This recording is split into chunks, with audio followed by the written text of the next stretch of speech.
Hi, Joanne Quinn, insurance professional and co-founder of REMEDIGAP.com, here to make Medicare and Medigap a little bit easier, one video at a time. And if you are here because you don't take any prescription medications, then congratulations. I know that's quite an accomplishment. And it would be so nice if Medicare acknowledged you for your good health. Unfortunately, they really force you to make some decisions that can ultimately cost you some money. And I know there's differing opinions about your options, but today I'm just going to share with you what your choices are so you can make an informed decision. So let's get started.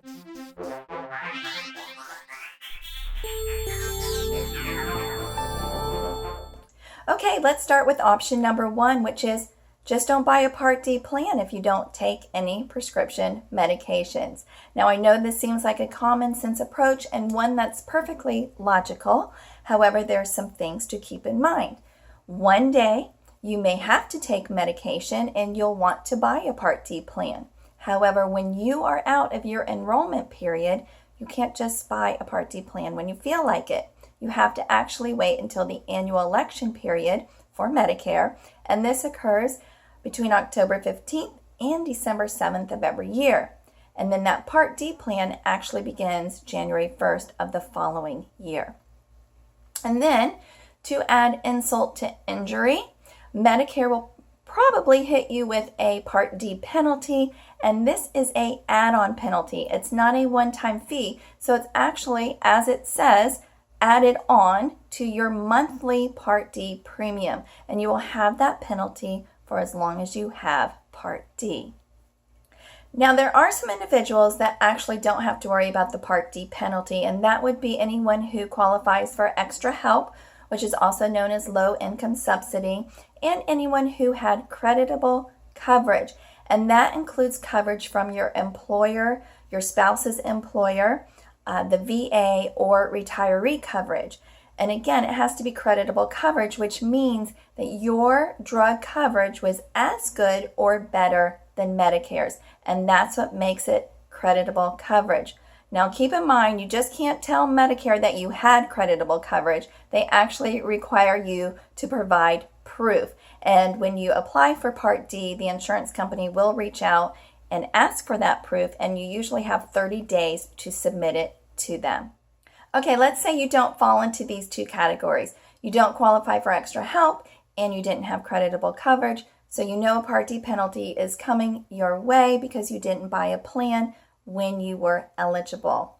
And let's say also, for example's sake, that you went 40 months without creditable coverage. I'm going to show you what your Part D penalty would look like.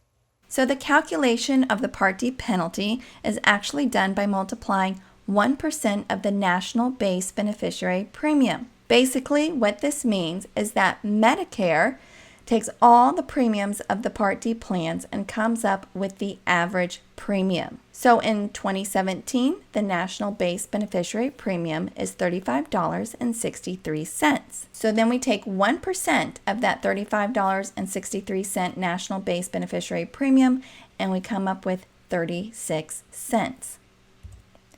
Then we take that 36 cents and we multiply it by the number of months you went without creditable coverage. And in our example, we're using 40 months. So we multiply 36 cents by 40 months, and our Part D penalty is then calculated to be $14.40 per month.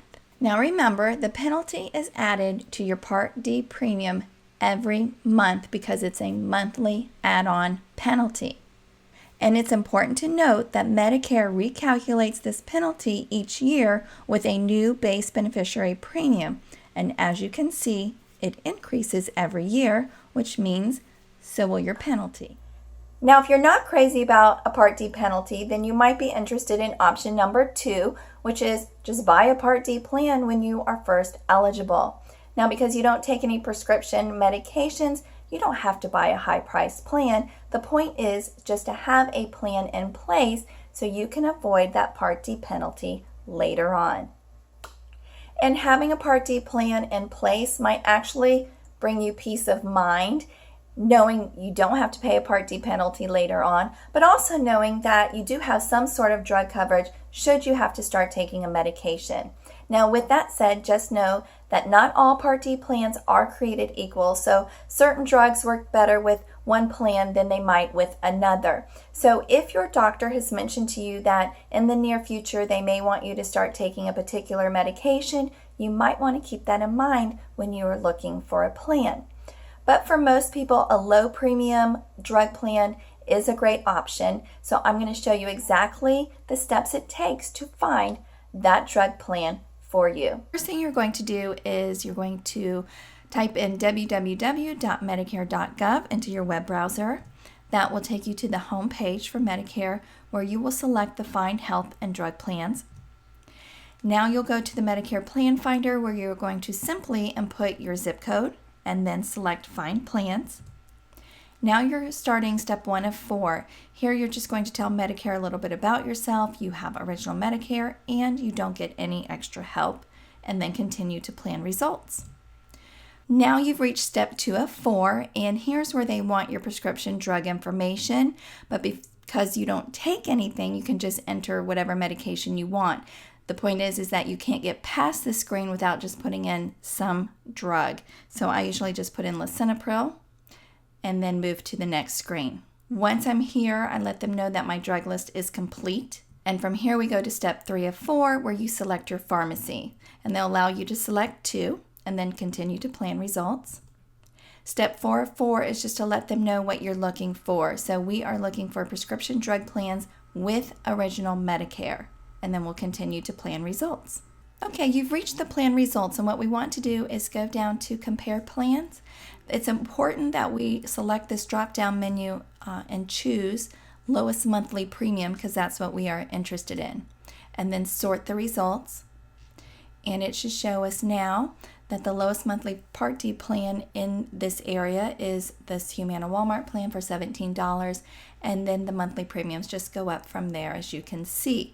So this may not be completely accurate for your area, but now you know how to find the lowest monthly premium Part D plan for your zip code.